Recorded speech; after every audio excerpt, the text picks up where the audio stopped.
A warm welcome back to the channel. I do apologise for the lack of long-form aviation news updates. Today though, there's coverage on an upcoming order for the Airbus A350 from a major US airline.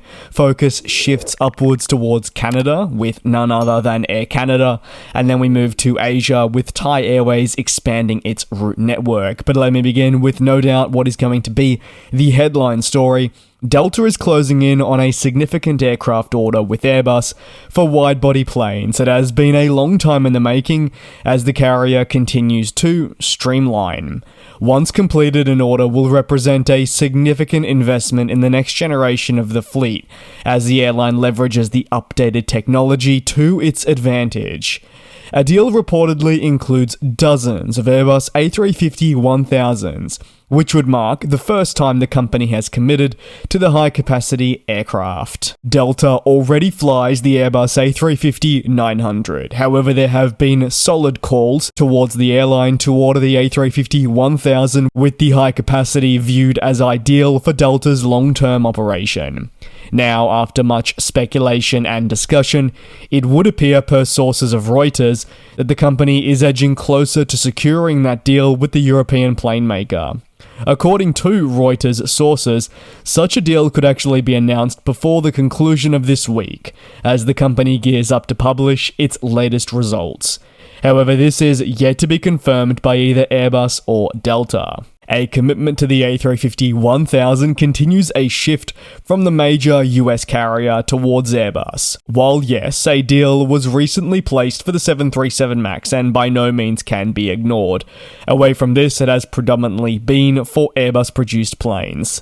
The carrier already extensively flies the A321neo and recently acquired A330-900s. This from the A330neo series. These aircraft types complement an ever-growing commitment to the A350 series, which is set to be extended soon to the -1000. Looking ahead, the company's future deliveries, excluding the 737 MAX, see the large bulk coming from Airbus-produced planes. Once a deal for the A350-1000s go through, the future delivery book will only continue to be occupied by a wider variety of Airbus planes overall. Delta's commitment to the A350-1000 has been a long time in the making, with sources close to the airline informing me back in late 2022 the deal was pretty much done. However, as with the ever-changing industry, these negotiations, which can maybe be deemed close, can regress for several reasons. Insiders at the airline have also noticed that there has been high demand across services offered by their A350-900s. This has been a common theme now for many years. Therefore, the addition of the A350-1000 is viewed as an option to alleviate capacity issues. While complicated, logistics with acquiring crews for the A350-1000 would be far more accessible than, say, moving towards another aircraft type. This is just another reason why so many believe it is a natural addition for the company and has always been a matter of when rather than if. Moving over to our next topic of today, that sits with Air Canada, who have published their results for the busy holiday travel period, indicating what can only be described as a pretty solid performance across the board. Air Canada says that it classes the holiday season from December 18th, 2023 to January 7th, 2024. It flew approximately 2.6 million customers, which represented a 10% increase over the same period 1 year prior. Further, on-time performance, OTP, for the period equated to 70%. If you're curious at understanding more about the OTP, well, it is measured by the industry standard arrival within 15 minutes of the scheduled time. Air Canada says that this raised a substantial 30% over the 40% OTP recorded for the same period a 1 year prior. However, the company was very quick to note that during the 2022 holiday season, severe weather significantly hurt travel across North America, which did lead to cancelled and delayed flights.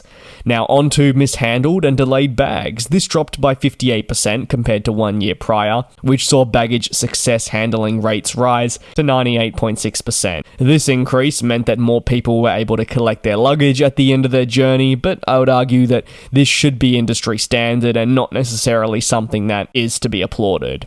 When a delay occurred, the airline says this averaged 36 minutes, which was a 43% reduction again from 2022.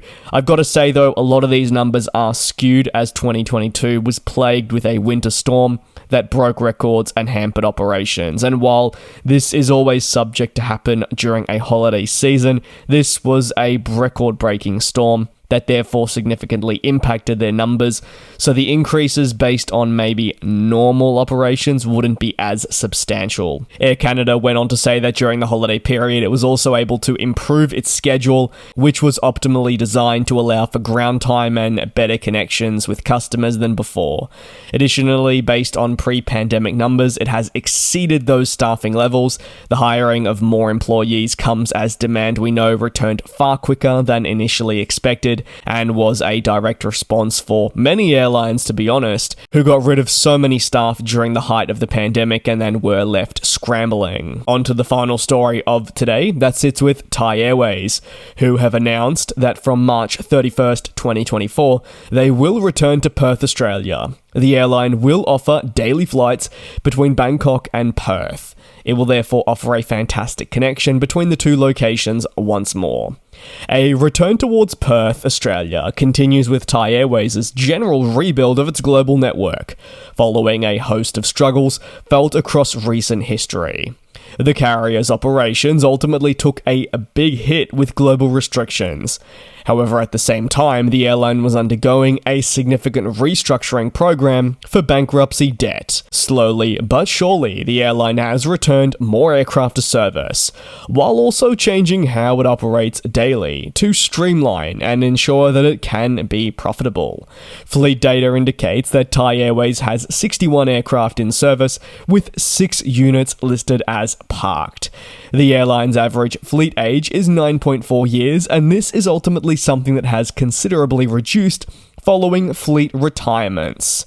In December 2023, Reuters reported that Thai Airways sought to boost its wide-body and long-haul offering by ordering up to 80 Dreamliners. If the airline was to proceed with such a deal, it would substantially increase its fleet size and allow new services to be launched across its network as part of that rebuild that I speak of. That is going to conclude today's industry recap. If you have any thoughts on the topics that may have been covered in today's episode, you're more than welcome to drop them down below in the comments.